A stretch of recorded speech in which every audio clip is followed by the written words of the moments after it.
Саламатсыздарбы? Баарыңыздарга жалпы салам. Бүгүн Руслан Акбатбек экөөбүз кечээкү УКМКнын башчысы Камчыбек Кыдыршаевич Ташиевдин журналисттерге берген интервьюсун кичине баамдайбыз. Ошону кыскараак кылганга аракет кылабыз. Сиздердин да убактыңызды албай, бири-бирибиздин да убактыбызды албай. Коомдун активдүү жана мобилдүү тайпасы УКМКнын башчысы кимге кандай месседж жөнөттү? Ошолекине мындай айтып берсеңиз, кимдерге жана кандай месседж жөнөттү? Саламатсыздарбы? Кутмандуу күнүңүздөр менен. Сен мырза, ооба, көчө күнү мындай көптөн бери күтүлгөн, коомдун күткөн окуясы болду. Анткени бийлик тилекке каршы баягы коом менен коммуникацияда аябай мындай жакшы бир үлгү эмес да. Көчө күнү ошону айтаардан мурда бир-эки нерсе айтайын. Мисалы, көчө күнү журналисттердин баарын эмнегедир киргизген жок. Ошол аябай мындай курт суроо бере ала турган, сын айта аткан журналист басылмалар эмнегедир кирбей калыптыр да. Кандайдыр бир себеп менен кирбей калыптыр. Бул дагы эми биз мамлекеттин, бийликтин 30 жылдын ичиндеги жасап аткан технологияларыны, адаттарыны билебиз да. Тилекке каршы ошол технологиялар, ошол адаттар мурункудай эле тилекке каршы уланып атат. Коомдон жаап жашырып, элди бир аз баягы коомду келесоо. Ошо журналисттер менен чогулган жерде бир мындай нонсенс нерсе болду да. Журналисттердин суроолору түгөнүп калып, Камчыбек Кыдыршаевич өзүнө өзү суроо берип, өзү жооп берип баштады да. Акыры ошого өттү. Мен башында коомчулук албетте түшүнгөн жок, эмнеге бул мындай суроолор бат эле бүтүп калган. Анткени коомдо абдан суроо көп.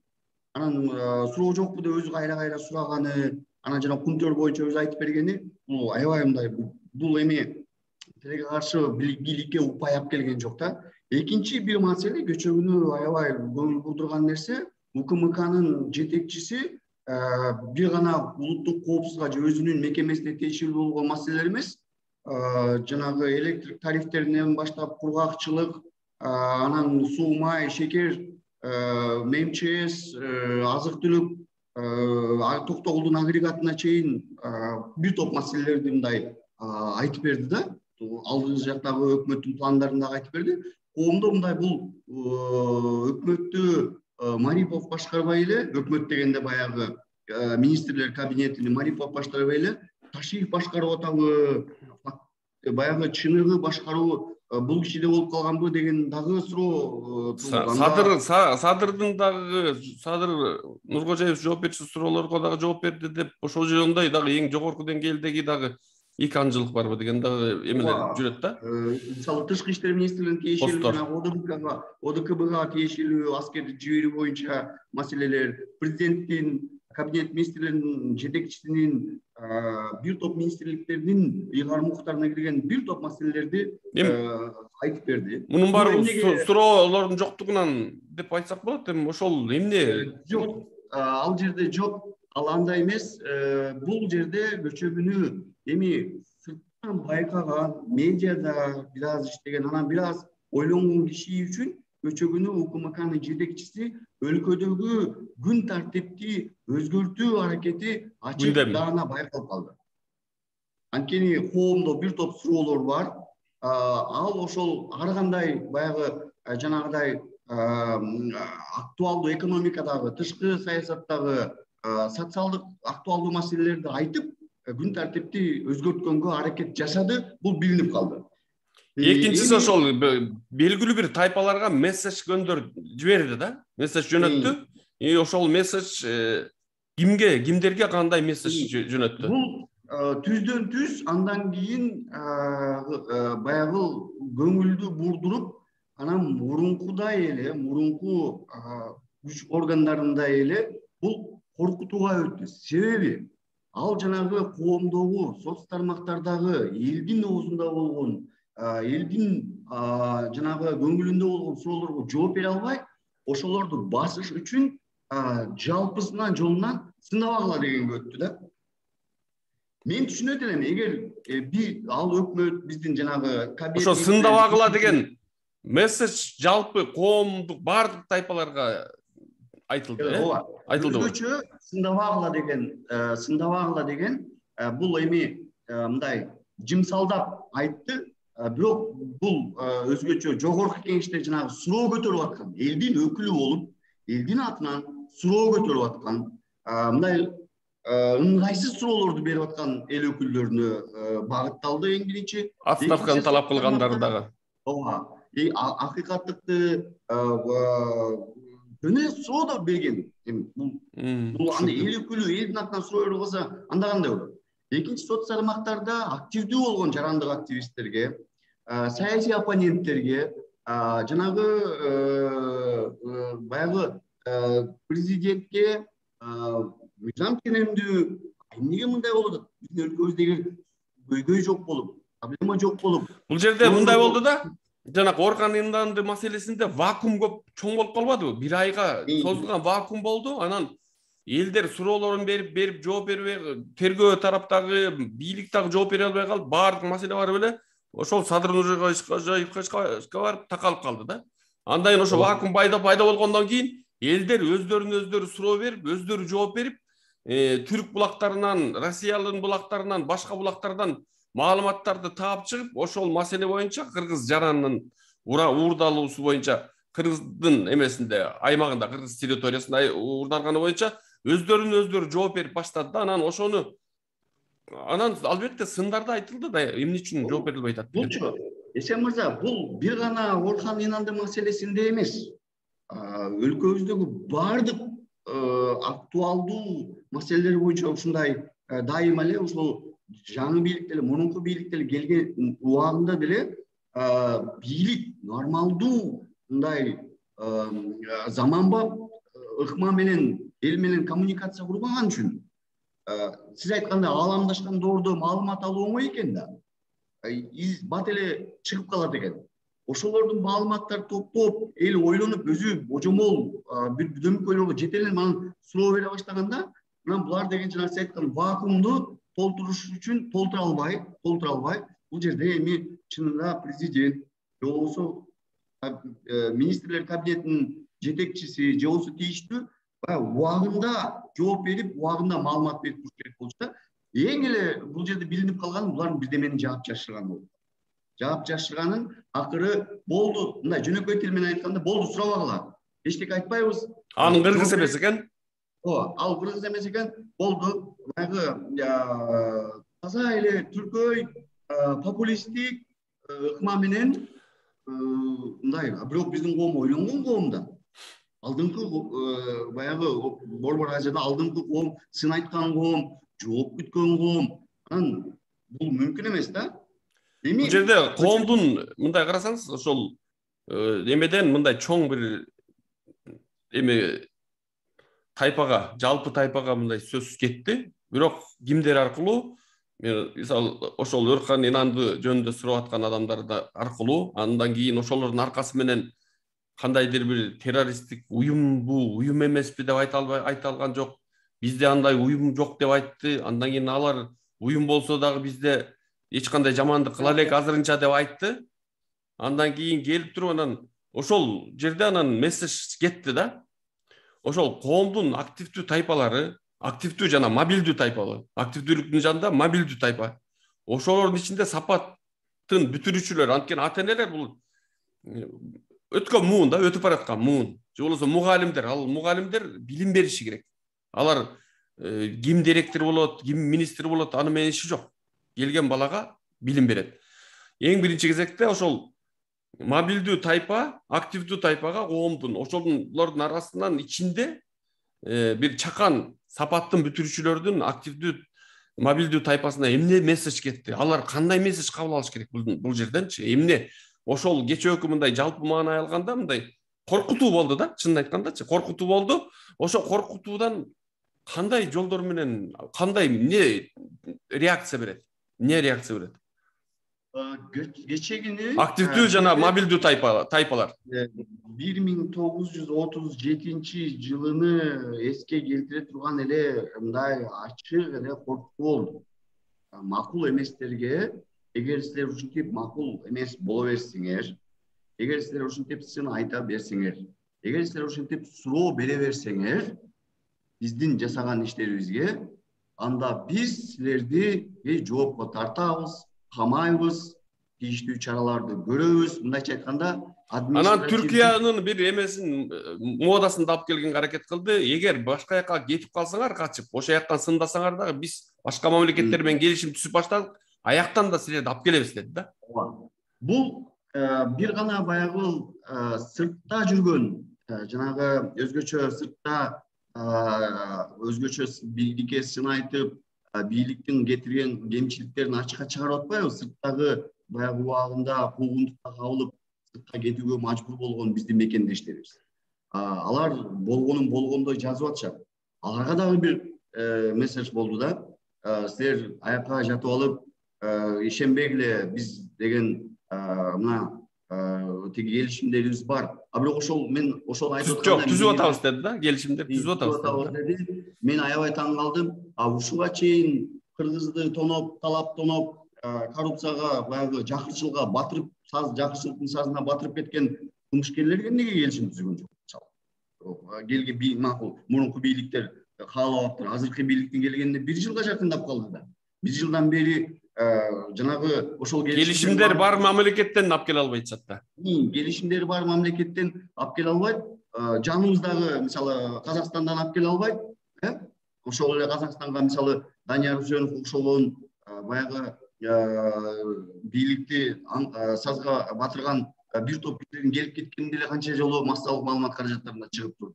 Бирок өзүлөрүнүн бирок убагында биз билебиз, күч структуралары коңшуна өлкөгө качып кеткен саясий оппоненттерди ошол жерге барып кармап келгени, мисалы, биз жакшы массалык маалымат каражаттарында көрүп чыккан. Бунун баары кече күнү, мындайча айтканда, улуттук коопсуздук кызматы катары эмес, ак үйдүн бийликтин коопсуздук кызматы катары кече күнү пресс-конференция берди да. Тилекке каршы бул ушуга чейин дайыма эле ушундай болуп келген.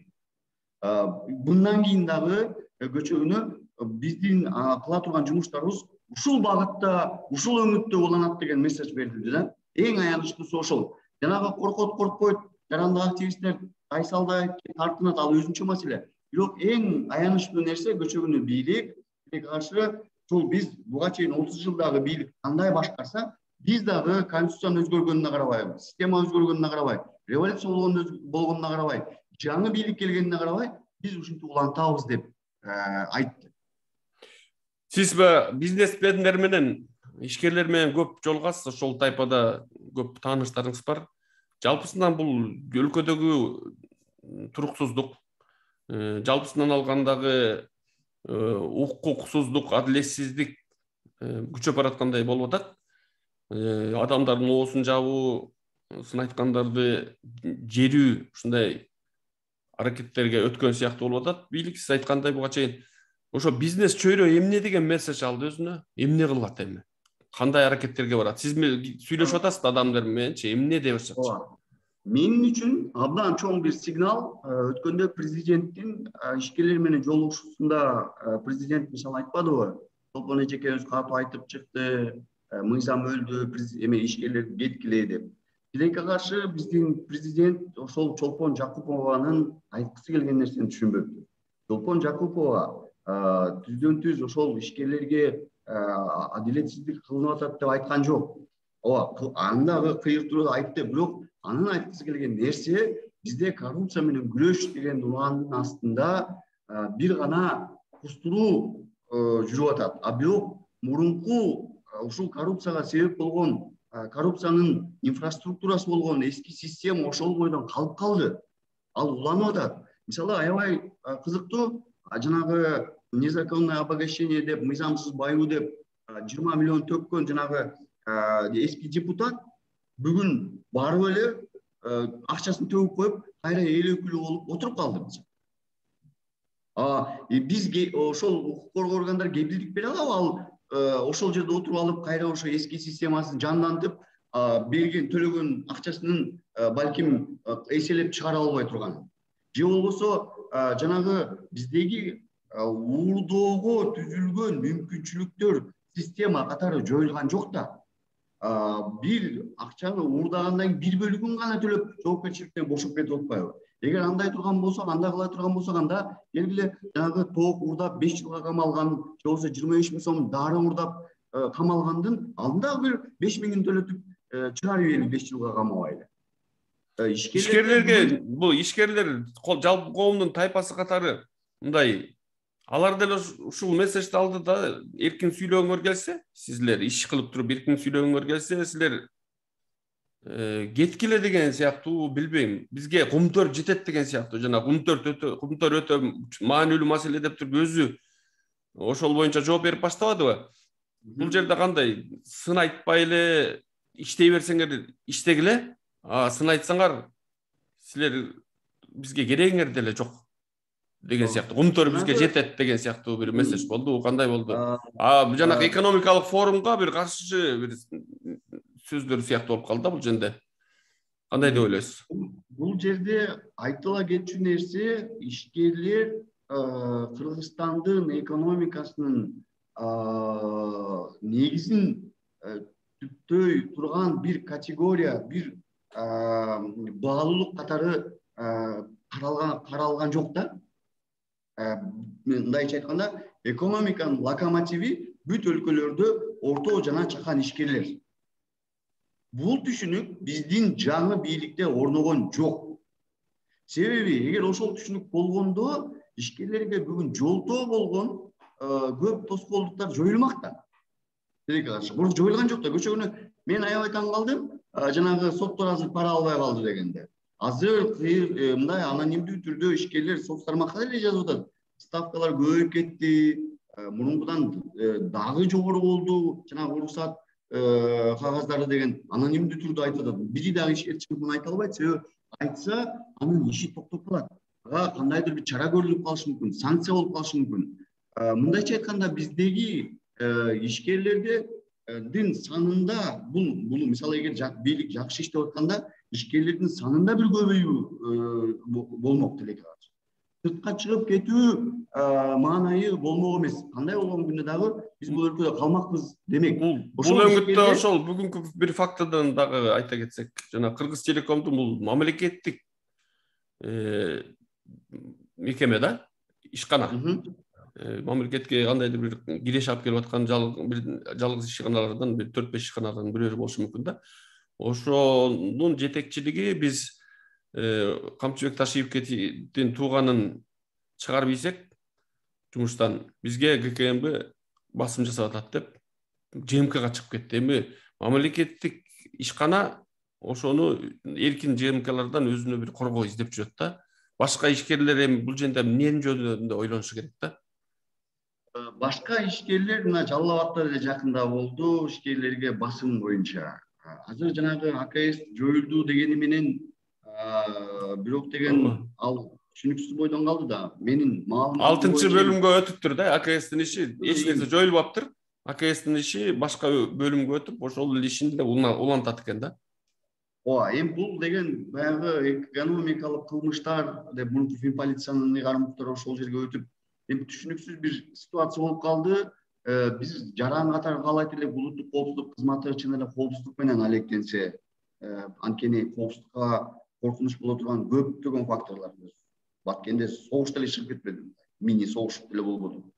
Азыр сырткы өлкөлөрдүн, башка өлкөлөрдүн атайын кызматтары келип чартаңбайт деп бул жерде каалаганын деле кылып атпайбы.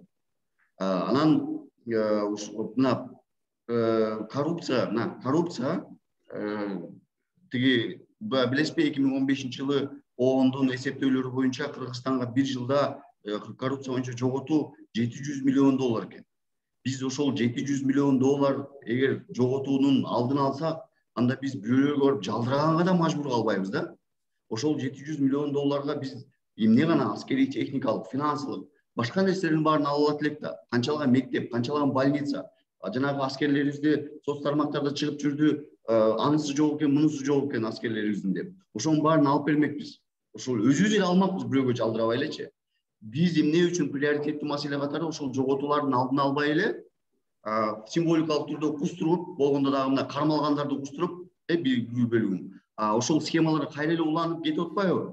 Эми бул жерде ошол ишкерлер, бул жерде алар легалдуу катталып, салык төлөп иш алып барып атса, алар дагы бир мындай күнөө бул жерде Кыргызстанда иш алып барган үчүн күнөөлүү болуп калып атат да. Ишкерлер бир күнү тажап, негизи тажап, ошол эле билим берүү мекемесинин жетекчиси Урдалды эми бул деген мамлекеттик иш эмес, билим берүү ал жеке компания, анын жетекчиси Кыргызстанга баалуулук алып келип атпайбы? Контейнер менен билим берген өлкөдө сен 21 мектеп куруп, 10 деген аймактардан, айылдардан келген баланын багын ачып, дүйнөгө таратып, мындай билим берүү жагынан проблеманы чечип, баалуулук сунуп түйшүгүн тартып атасың, сени бирок алып келип туруп, сен деген түрк экенсиң деп жазалап коюп атышат да. Ошо түрк экенсиң деген эмеде боюнча, мисалы Токон Мамытовду кечээ биз дагы белгиледик. Токон Мамытов муну ачык айтты. Ким болбосун, жаран болобу, жаран эмес болобу, Кыргызстанда жүргөн адамды башка бир чалынгын кызмат келип Кыргызстандын аймагынан алып кете албайт деди. Экинчиси, бул Орхан Инанды 90-жылдын баштарында келгенден бери мамлекеттик деңгээлде ошо сапаттардын ачылуусуна эки Түркия менен Кыргызстандын ортосунда келишимге кол коюлган мамлекеттик деңгээлде. Ошон үчүн бул адамды террорист башка деп аяктагы бийлик алмашты. 2002 жылдары алмашты. Ошондон кийин бул Феткуллах Гүлен менен Тайып Эрдогандын мамилеси жакшы болуп келген. 2008-ден баштап бузула баштады. 2013-төн баштап жанагындай 4 министри Тайып Эрдогандын өзү коррупциялык ишке айырылышканы миллиарддаган долларларды бюджеттен сырткары жанагы Иранга киргизилген дүйнөлүк эмбаргодон пайдаланып, миллиондогон, миллиарддаган долларларды жешип, ошо түрктөрдүн экономикасына бир убакта кирчү, кыска мөөнөттө кирчү миллиарддаган долларларды чөнтөгүнө салышып, ошол 2013 жылгы скандалдан кийин анан экөөнүн жолу айрылып кетип атпайбы. Эми ошол ситуация боюнча Токон Мамытов ошону айтты да. Эми сиз кандай деп ойлойсуз? Токон Мамытовду мен укукчу болбосоңуз да бир сурап коеюн. Сот тармактарда көп отурган адам катары укукчулардын дагы эметип атасыздар. Бул Кыргыз өкмөтү эң жогорку деңгээлде бул биз Орхан Инандынын келүүсүн каалабайбыз, анткени биздин жаран эмес экен деди да. Анан кош жарандык маселесинде дагы бул маселе бар экен. Көрсө кош жарандык бардык ошо бөлтүрүктү айтып атышат. Мисалы Канаданын жараны, Кыргызстан жараны, каалаган паспортун пайдаланган адам укуктуу экен. Бизде мигранттарга эренгесин келип турсун деп, Орусиядагы мигранттарыбыз орус паспорту менен дагы жүрө берет экен, кыргыз паспорту менен да жүрө берет экен. Анан бул кишиге келгенде эле ушундай өздөрүнүн жанагындай вакуумун толтуруш үчүн ушундай мамиле кылынып атат да. Эми бул жерде Токон Мамытов биз баардык мүмкүнчүлүктөрдү колдонобуз деди. Бул омбудсмендик институт мамлекеттик институтка кирбейби же мамлекет мындай башчыларыбыз кылбайбыз деп атат. Кылбайбыз деген месседж берди да. Биз бул адам үчүн аракет кылбайбыз. Башыбызды оорутпагыла, оозуңарды жапкыла, нары жакты карап отургула деди да. Андан кийин биз дагы ойлонобуз. Дагы бирдемеңерди алып беребизби, түрктөргө бербейбизби, мектебиңерди алып беребизби, бербейбизби деген бир месседж келген сыяктуу болду да. Эми ошол аракеттер кандай болот мамлекеттин бул өңүттө? Эми ошол кызык тарабы ошол болуп атпайбы? Омбудсмен мисалы билим берүү мекемеси биздин министрлик ошол жанагы мыйзамдуулукту мындай акыйкаттыкты айтып атпайбы? Сапат иштеп келатат, мыйзам бузулган, катталган жок деп. Убагында мен билим берүү министрлиги да ошондой маалымат берди депутаттардын жыйынында. Министрлиги дагы бербей койгон, бул биздин жаран деп. Ошол кезде эмнеге иликтенген жок бул маселе? Ошол кезде даңк медалы менен сыйланган салым үчүн. Иликтенүүнүн кереги жок экен. Эки паспортду колдонуп жүрө берсе эчтеке болбойт экен. Кыргыздардын мыйзамы боюнчачы. Теңиз мөлдүрүк боюнча мен жогорку кеңеште баягы сессияны угуп атканда эсимде бар, депутаттын бирөөсү чыгып алып айткан, бул деген прецедент болуп калат. Антип чет өлкөнүн, Канаданын жараны. Ооба, ошол мен мамлекеттик мекемеде иштегенге болбойт, өзүнүн талапкерлигин койгонго болбойт. Башка жарандык укуктары баардык кыргызстандык меникиндей бирдей, кош жарандыгы бар адамдын. Ооба, ошону айтып чыгышкан, бул деген мамлекетте иштебейт. Бул биз буга көз жумсак болот, ошол мигранттардын маселесин айтышкан. Азыр биз турмушту жеңилдетиш үчүн жарандарыбызга эми жумуш орду камсыздай албагандан кийин көз жумуп атабыз дегендей кылыпчы. Анан бир эле өлкөдө эки кишиге карата эки башка баягы тиги бир эле убакта бир эле убакта мына бир ай канча ай мурун бир эле убакта эки башка талапты коюп атасың. Бул утумдук кызыкчылык, жеке кызыкчылык же болбосо ведомстволук кызыкчылыктын айынан ушундай болуп атат, же болбосо улуттун кызыкчылыгын түшүнбөгөндүгүнөн айынан ушундай болуп атат. Анткени бүгүнкү күндө тилекке каршы мамлекеттик органдардын, коомдун жарандын проблемасын чече албай калды. Мына Помпезна кой десе болбой, жарандардын каршы чыкканда болбой, Тажикстанга барып чек ара маселесин чечип келдик деди. Көчөгүнө эмне болду? Лейлекте атышуу болуп, бир чек арачыбыз кайтыш болуп калды. Эми буга чечип келдик дегенден кийин согуш болду. Кадимгидей басып алуу болду. Басып алуу болуп, тажиктер кайра биздин аскерлерибизге кол салып атат. Эми бул же булар бизди эске алып, мындай мамлекет катары, эл катары көрбөйт. Же биз барып аны чечпей эле чийки бүтүрүп келдик да. Ушундай шартта биз деген тескерисинче биздин түшүгүбүздү жеңилдеткен, өлкөнү өнүктүрүүгө салым кошкон, эртеңки күнүбүздү камсыздалган нерселерди баалашыбыз керек. Ошолорго коркутуп атабыз. Биз коркутуп атабыз тескерисинче. Көчөгүнө мисалы ошол реакция митингинде ошол нерсе көп айтылды. Проблемалардын баарын чечкен ким? Эл. Коркунуч ким тараптан келип атат? Мамлекеттик органдардан, мамлекеттик кызматкерлерден, коррупционерлерден келип атат. Анда көңүлдү каяка буруш керек? Мамлекеттик органдарга, бийликке, коррупционерлерге буруш керек. Биз эмне кылып атабыз? Жанагы Көчөгү Ташиевдин айткан акылыбыз жетет, күчүбүз жетет, мүмкүнчүлүгүбүз жетет, эркибиз жетет деген нерселерди духубуз да жетет. Духубуз жетет деп атат. Душманга, ата жанагы биздин чартаңбай теп, бетибизге түкүрүп туруп операция жасаган атайын кызматтарга карасаң, сырткы душман менен ички душман 30 жылдын ичинде белгилүү эле болуп калды да. Кыргыз элининчи.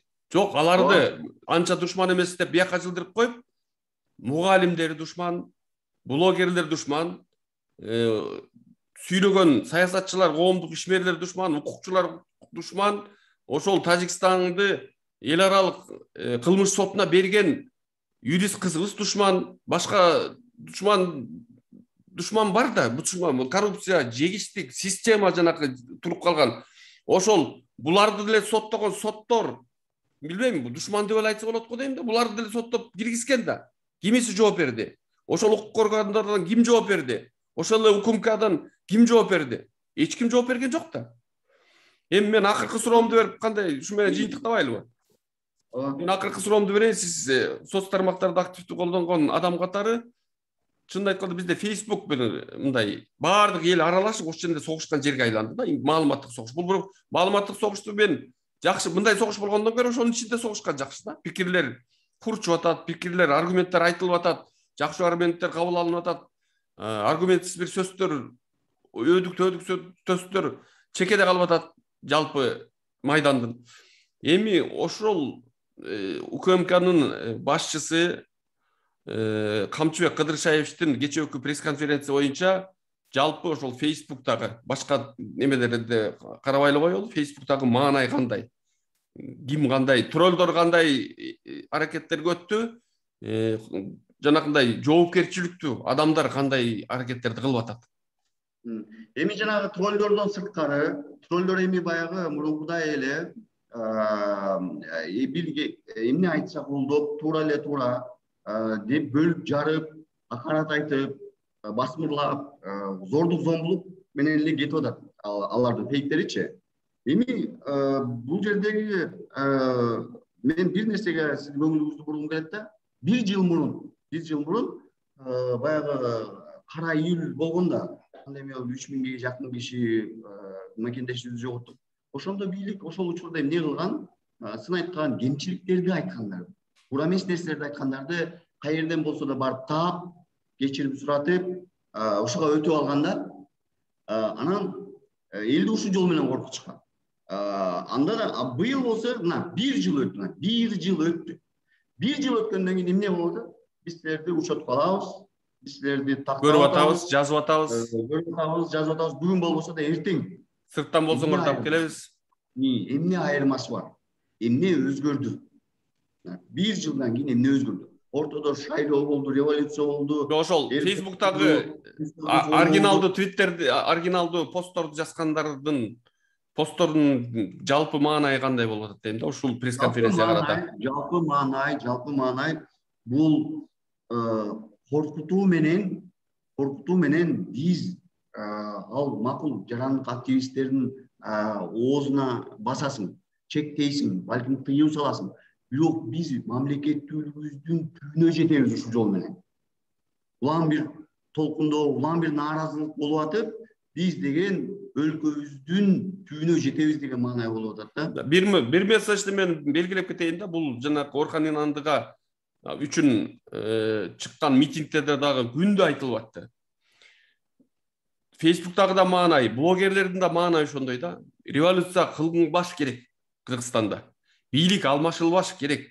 Бирок бийликке ушундай ачык айкын айтып атып, биз бийликти оңдоп кете алабыз деген сыяктуу бир маанай бар да.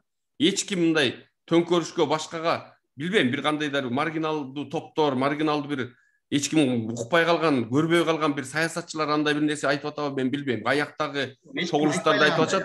Андай нерсе жок. Ошол эми сиз ишенесизби ушу биз оңдоп кете алабызбы ушул бийликти? Сөзүбүз менен, аракетибиз менен, жанагындай митингтерибиз менен. Мен учурдан пайдаланып, ошол бийлик өкүлдөрүнө дагы кайрылат элем. Биз баарыбыз бир кайыктабыз да. Биздин колдообуз ошо сын айтканыбыз, бийликти колдоп атканыбыз. Ооба, колдообуз. Бузуку дегендер тескерисинче кошомат кылып, алардын баягы реалдуулуктан алыстаткан жанагы алардын тегерегиндеги фейктери, троллдору, кошоматчылары. Бул өлкө биздин өлкө, баарыбыздын өлкөбүз. Эч ким саясий оппоненттер, жанагы активисттер эч ким бийликти басып алууга, революцияга үндөбөйт. Себеби дегенде алар билет. Ошондой нерсени биринчиден жашашпайт. Жашаган күндө дагы жашаган деп ошондой сын тагылып баары каякта жатат. Тиги баары камакта жатат да. Эч ким камалгысы да келбейт. Мен бул эркин оюбузду болуп аткан сындарды айтып, бул тескерисинче бул мындай сөз эркиндиги биздин коомдун санитары да. Бизди ошол мындай жаңылап, оңдоп, түздөп, айыктырып турат. Бугу чыгып атат да, элдин бугу чыгып атат. Эмеси чыгат, кандайдыр пар чыгып, жарылуудан дагы бир сактап атат да. Себеп дегенде оозторду жапсаң, жарылып атпайбы коом? Сөзсүз ачык айкын, муну бетке айткандын зары жок да. Бетке айтып атат, бул билесиң ким айтып атат? Эшмат айтып атат, Ташмат айтып атат, Руслан айтып атат, башкасы айтып атат. Муну билесиң, бул жерде жашаган, иштеген сенин мекендешиң. Чыныгы коркунуч, зыян кимден келет? Баягы жең ичинен сүйлөшүп, же болбосо башка иштерди кылып коюп, жакшы көрүнгөндөрдөн келет да. Ошон үчүн бул жерде сөз эркиндиги дайыма Кыргызстанды нечен жардын кырынан сактап келген. Бийликтерди да сактап келген. Мындан эч ким зыян көргөн эмес. Өзүбүздүн мекендешибиздин алдында упай жоготуудан эч коркпош керек. Бул бир үй бүлөбүз да биз. Биз ата энебиз кандай болсо да ал ата энебиз. Балдарыбыз кандай болсо да ал балдарыбыз да. Ошондуктан бул бийликтин ийгиликтүү болушуна баарыбыз кызыктарбыз. Себеби бул бийлик ийгиликтүү болсо өлкөбүз ийгиликтүү болот да. Мындай оппозициянын оозун жаап, биздин тегеретебизде баардык мамлекеттин баары ошондой десек болот да. Белгилүү бир өзгөчөлүктөр менен, өйдөлдүүлүк менен. Булар бир туруктуу жашап, жыргап келаткан сыяктуу да. Бирок Бектур Асанов мисалы кыдырып айткан баягы эмеден түрмө жөнүндө, түрмөгө кантип отуруп чыкканы жөнүндө Азаттыкка интервью маек бербедиби? Ошондо кагалайын элим деп айтты да. Силер жыргап атат деп ойлобогула. Мен бүт ушул мамлекеттердин элеттерин, эң күчтүү деген Россиянын элетин кыдырдым. Кыргызстанда эркин, жакшы, маанайда жалпы элдин мындай турмушу оңолуп жашап аткан бириз эле бизбиз. Биздики антип ойлобогула бир кандайдыр бир топ бийликти басып алып эле анан адамдардын оозун жаап эле нервин тынчтык коюп атат деп. Андай нерселер жок. Ал нерсе жок деп ошондой кайра айтты да. Анан мен ошо түрмөгө кирип чыккандан кийин сөз эркиндигин жанагындай НПОлорду аркама мен үчүн ошолор гана жүгүрүп берди. Мен суранган жокмун, бирок аягына чейин жүгүрүп, аягына чейин туруп берген. Жакында Садыр Жапаров бийликти дагы жакташкан да, ошо НПОлор жакташпаса дагы анын укугу тебеленбесин деп аракет кылышкан да. Ошол НКОлорго кол койду. Аларды кошумча текшерүү боюнча ансыз деле текшерилет, алар кошумча текшерүү дегенде мен бир нерсени каалаган убакта, каалаган эме убагыбызда силердин ишиңерге кийлигише алабыз деген нерсе сыяктуу болуп калды да. Жалпысынан ошол маанайды айтам да, сиз жанакы сөзүңүзгө жараша айттым да, бизде 5 жолу бийлик алмашты, биз жаман жашап атабыз. Тиги Назарбаев да айтпадыбы, 30 жылдан бери эмнеге жеттиңер депчи. Жалпы салыштырганда кызык нерселер да бул. Ооба. Мына азыркы бийлик деле убагында куугунтук жеген. Азыркы бийлик мына Садыр Жапаров, Камчыбек Ташиев, Талант Маматов ошол убакта сөз эркиндиги маанилүү болгон да. Чын айтуу маанилүү болгон. Ошол эле азаттык кайра чыгарып турган. Кайра чыгарып, күйүп бышып, жанагы мен да өзүм медиа тармагында иштегем. Ошол жанагы алардын адилетсиздикке дуушар болгонун жайым байма-бай чагылдырып, биз эми булар ошол жол менен бийликке жеткенден кийин унутуп калганы эми бул болбойт да. Андай болбойт. Ал өзүңө тааныган укукту башка баарына тааныш керек да. Уят деп айтып атып чарчадык да, чынын айтканда. Бул нерсе мындай. Баягы мусулманчылыкта айтат го, адамга шүгүр келтирбеген Аллага да шүгүр келтирбейт депчи. Эми кандай ушундай биз месседж алдыкпы? Мындай карасаң, бүт ошо бала чакаларын окуткан адамдар, укуктарын коргогон адамдар, ошолорго кандайдыр бир мындай ыраазы болуп, ии деп мындай жумшарып, кой деп мындай кичине кайтып болуптур. Мына 1 жыл болду элек бийликке келгениңерге, бийликке кичине мас боло түштүңөр, балким. Эми кичине ойлонуп, ошо шүгүр келтирип кичине элине, активдүү жарандарга, ошол эле НПОлорго, ошол эле гезиттерге, журналдарга, журналисттерге, бала чакаңды ошо түрмөдө жатканыңда жарым жартылай акча же болбосо бекер окутуп берген мугалимдерге мындай бир ыраазылык болуп берип коюш керек да. Тескерисинче кечээ болсо калган мугалимдердин деле беришибиз керек деген сыяктуу бир месседж кетти да. Байке кызык да, эми кандай шүгүрсүздүк, эмне деген шүгүрсүздүк болчу? Бул анан бул доконцалар мен эми троллдор бул доконцалар кайтты окшойт менин оюмча. Троллдор эле калды окшойт да. Акча аскерлери калды окшойт да. Бул шүгүрсүздүккө ким ыраазы, кимдин көңүлү ыраазы болот? Мейли Кудайга ишенбе, шүгүр кылбаган адам өтө коркунучтуу адам да, байке. Түшүнбү? Ушул маанай чын айтканда бир чети үмүт берген, бир чети нааразы болгон, күйүт болгон, бизге деле бийлик кереги жок, эчтеке кереги жок, силердин оруңарга барып иштейин дегенден андан көрө барып кетмен чакканыбыз жакшы да. Кыргызда ошентип айтып коет го, көчмөн кичине эмереге жалкоолук эл болгонубуздан кетмен чапкан жакшы депчи. Ошонткенибиз жакшы да. Ийгилик каалайлы эми биз элибизге, бийлигибизге. Ар ким өзүнүн сабагын алсын, биз да өзүбүздүн сабагыбызды алалы. Көрөрмандардын баарына рахмат. Жакшы туруңуздар, оорубаңыздар.